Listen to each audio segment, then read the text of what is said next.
Is hybrid training overrated or underrated? We're going to talk about this topic in this video. And before I get started on whether or not I believe it's overrated or underrated, let's talk about the history of hybrid training. Well, not the full history, but just briefly what hybrid training even is. And a lot of people flame high roxers, people who do high rocks, the high rocks fad in general. And you definitely get YouTube comments, IG comments that are pretty funny because high rocks people get quite triggered by people who are laughing at them. And this was kind of what we saw with people who did high rocks, CrossFit back then, where a lot of people would make fun of CrossFitters. But in my humble opinion, I think both are absolute savage modalities of exercises. And as someone who comes from an MMA background, okay, in my personal opinion, as well as my belief, I don't think anything beats how tough MMA is across the board in terms of physically and mentally. But I'd say CrossFit is very close up there. Bar the fact that you get punched and kicked in the face in MMA, in terms of what you need to train for and how often and hard you have to train in CrossFit, yeah, it's pretty close in my opinion. Now the skill ceiling obviously is much higher in MMA and as well as many other sports, and that's why I believe ESPN consistently ranks combat sports as the hardest and most difficult sport. But you wouldn't probably see CrossFit too far behind. But then again, CrossFit, they don't rank it as a sport. But yeah, I would say it's pretty high up there. Obviously, you got basketball, American football, ice hockey, association football, tennis. These are consistently ranking the highest. And that makes sense because the skill ceiling is just incredibly high, as well as the genetic limit. Like if you're not taller than 6'4", good luck trying to make it in basketball, right? And it's pretty similar across American football, ice hockey, association football, tennis, etc. So yeah, but I digressed.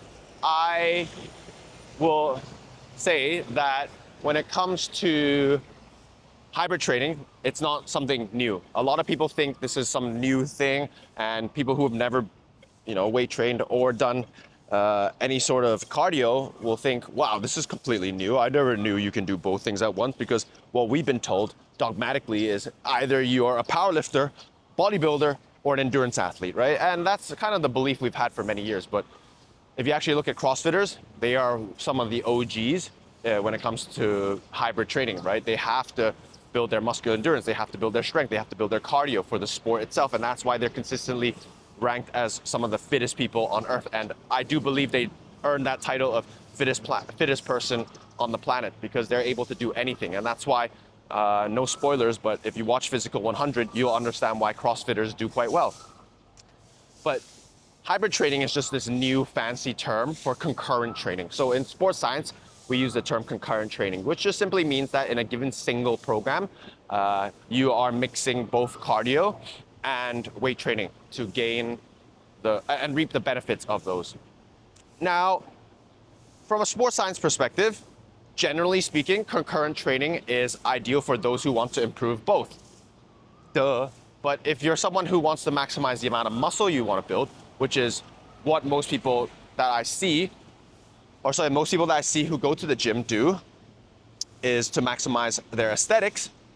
Okay, well, you probably don't want to do too much concurrent training because the fact is there's an interference effect.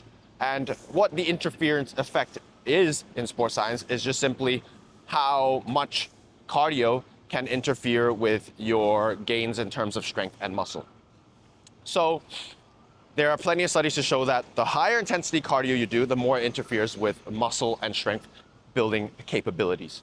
So go forth and conquer with that information, because if your goal is to look as aesthetic as possible, you're probably going to want to still do a little bit of cardio, and there's more studies to suggest that actually doing a bit more cardio can be beneficial, but you don't want to be doing too much. And the higher intensity cardio you do, the more likely it's going to affect not only your muscle building capabilities.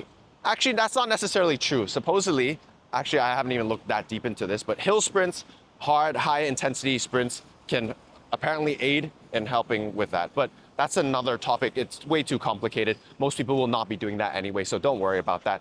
But generally speaking, what high intensity cardio does is it affects your fatigue. It affects how much fatigue you accumulate over time. So let's say, for example, you're doing a 5-day split push-pull legs for hypertrophy, building muscle, and then suddenly you're also throwing in 2 hill sprint days. Okay, well, if you're not doing them, if you don't have a rest day, that's already a big problem. But let's say you do one after hypertrophy and another on a separate day, so you do have one rest day. The sprints itself can really affect how much fatigue you have and can really affect your subsequent workouts, right? So if, let's say I do a push day today, and then I follow it up with some sprints, and tomorrow I've still got a leg day or pull, yeah, I'm gonna bet my bottom dollar that you are going to suffer. You are going to struggle with that subsequent workout. So be wary of that. But if, let's say, your goal is to be a really good endurance athlete, and if you're still weight training, 2 or 3 times a week, generally it doesn't interfere as much. So my advice is, if you're an endurance athlete, you probably still want to do weight training twice a week, but obviously you're not going to go crazy. The good thing about endurance athletes who do weight train is they don't expect to build muscle, and they don't want to build muscle. They're just there to make sure that they prevent injuries. And that's where I find that there's a difference between those who purely only weight train to build aesthetics or build strength compared to those who are endurance athletes. The expectations are different for the opposing modality of exercise that they're doing. So simply put, if you're an endurance athlete, they don't expect too much out of the weight training sessions. They don't kill themselves as well. Their goal is just to prevent injuries so that they can be better endurance athletes. Whereas when you look at people who go to weight train predominantly for aesthetics or to build strength, they almost do no cardio. They don't believe there's any sort of benefit from it. And even if they do cardio, oftentimes it's very basic and pretty much not conducive towards their what they want to do, which is actually in a weird way quite smart. But that's not what we're talking about in this channel. What our channel talks about is health maxing, primarily that. So what I touched upon is specificity and skill specificity. So if you want to be good at something you want to do, just do that more. Like I said, if you're trying to build more muscle, go ahead, build more muscle by weight training 5-6 days a week and limit your cardio. If your goal is to be an incredible endurance athlete, maybe a little bit of weight training, but predominantly you should be doing whatever sport it is. So if it's cycling, you do more cycling. If it's running, you do more running, etc. That's basically how you get better. Now, we can talk about cross training and its ideas as well. So even a runner can benefit from swimming, cycling, but for most people, you don't even have to worry about cross training, okay? Just do the sport that you want to get better at more. It's that simple. But if we're talking about health maxing, I think, in my opinion, both approaches where you're largely focusing on endurance or just weight training, I wouldn't say poor. It's 100% better than nothing, and you're going to be fitter than the average person. But my opinion is that hybrid training is not overrated, and in fact, it's very underrated. And we need to talk about hybrid training though. What does that entail? Because if you look at CrossFitters, in my opinion, it's actually not very healthy. It's incredible if you're able to do it, which 99.9% of the population are just not able to, unless they're doing it at a very low level. But the movements are too complex. It's very difficult. It's a hard sport. The barrier entry is very high. You have to be able to do, like I've been weight training for 14 years. I've been doing sports pretty much all my life. And I would say I would never be able to get into CrossFit. It would take me years to get half decent at it, because you got to be able to do handstand pull-ups. Handstand push-ups. You got to be able to do muscle-ups. You've got to be able to do clean and jerks, and you've got to be able to do them well as well. And that does not make the sport very easy, and a lot of beginners will not gravitate towards that. Hence, enter high rocks.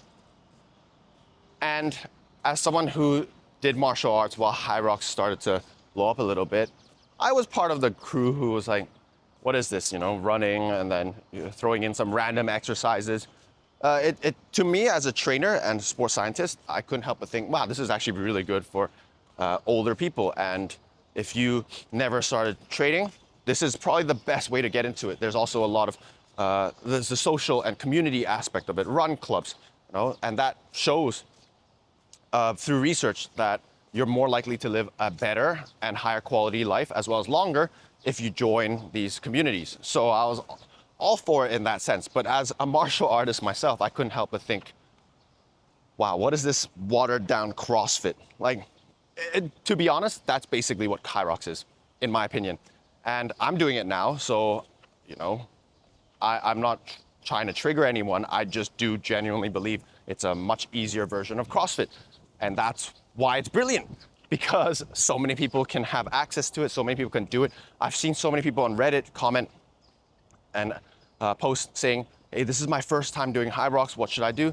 You would never think that in CrossFit, okay, I've got a CrossFit competition in 10 months, what do I do? It's like, yeah, you're screwed.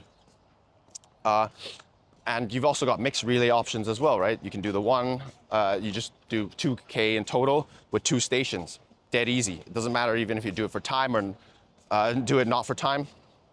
It doesn't matter. And that's the beauty of it. So I think it's completely underrated. I think training for Hyrox is probably one of the best things you can do for your health. And I highly recommend people do it, because what you'll start to realize is how unfit you are if you've never done it before. Most people can't even run a kilometer without gassing out, and it's incredible.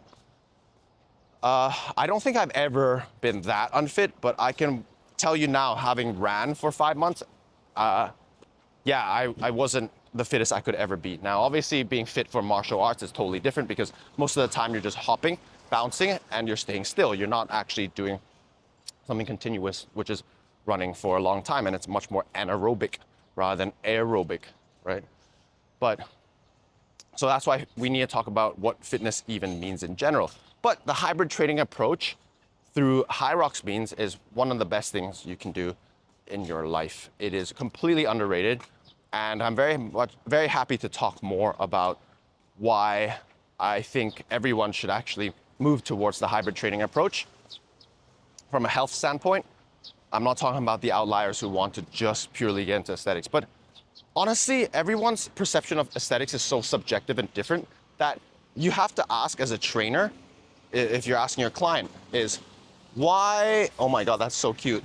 Sorry, I just got distracted by these birds. I don't know what they're doing, but it's so cute. Look at them. I think they're just flocking. And then there's this one. What are you doing here? Just checking them out. Oh, they're not messing around anymore. Looks like they were just grappling or something, but sorry, I digress. Got distracted. What were we talking about? Oh my goodness, my memory. Hybrid training. And yeah, it's for aesthetics. Most people, I think, will want the physique you get out of Hyroxers. If you look at their physiques, they're relatively lean. I mean, they're not as lean as endurance athletes, but they're more built than endurance athletes. And they're not as jacked as bodybuilders or physique competitors, but they're pretty damn jacked. And they have a pretty even, physique. However, we also do have to consider, and actually I just suddenly thought of that, they did not build their physique through hybrid training. Technically, a lot of them, I wouldn't be surprised if they came from a bodybuilding background, a powerlifting background, a CrossFit background. If you look at a lot of the elite Hyroxers, that's the background they come from. And a lot of the Hyroxers that we see who do really well, actually a lot of them have switched from other sports. Like almost every Hyroxer I know based in Hong Kong, they either came from some sort of lifting background, some powerlifting, bodybuilding, some other sport. So no, technically hybrid training doesn't build that body and physique, but it definitely builds you pretty good legs, very strong. You're going to get strong, that's for sure. You're going to get strong, you're going to have a lot of muscular endurance, and you're going to have amazing cardio. The only thing is you will probably lack a little bit of upper body mass, because the one thing that Hyrox is really lacking in is upper body movements. Now, obviously you've got some rowing, you've got a ski erg, you've got the sled pushes and pulls, but it's just simply not enough hypertrophy to stimulate for upper body to stimulate any meaningful amount of growth. So your hybrid training approach, if your goal is to maximize how you look, you're going to have to throw in some sort of upper body movements as well, which is a lot. So that's why hybrid training needs a definition. Well, your definition of hybrid training needs to be tailored towards your goals.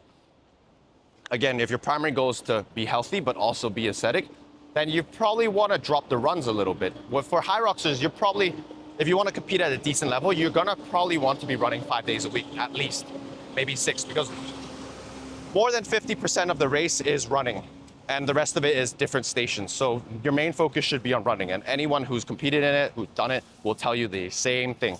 But if your goal is just to be healthy, do high rocks maybe for fun, but you just want to look relatively lean, be able to eat whatever you want, and also, still have a bit of muscle mass, then you're probably going to want to add in two is probably not enough. You're going to need 4 sessions of weight training and then maybe 3 sessions of cardio. That's probably going to get you the physique you want. And the cardio doesn't have to be super intense. You can really improve your aerobic capacity just by doing easy runs. Easy runs 3 days a week, and then focus on full body or upper body, upper lower splits for your weights. And then if you decide, you know what, I want my goals to be more endurance focused, then you can shift towards more cardio. And then if you want to have it more towards the aesthetic side, building some muscle, building some strength, okay, well, you can even add one more session. So you go 5 days a week of training and then maybe only do 2 days of cardio. That's pretty much what hybrid training is. It's not that difficult. It's very simple, but whether or not it's easy to execute, well, that's down to you. And training 5-6 days a week at the very minimum is not easy. Most people can't do that. So yeah, all in all, I think it's very underrated. It's not something new though. It's a lot of people go, well, I'm seeing a lot more YouTube videos. Is hybrid training the way? Is this how you should do it? Blah, blah, blah. It's been around for years, just no one really talked about it. But I'm also really glad that people are talking about it because I do think it is very underrated. So yeah, for your health maxing journey, I think it's one of the best things you can do. Plenty of studies show that weight training and cardio are both very important for increasing lifespan, as well as the quality of your current life, thus health span. So that was a decently long video. There was a lot, I was rambling, and I hope y'all still enjoyed it anyway. I really enjoy talking like this.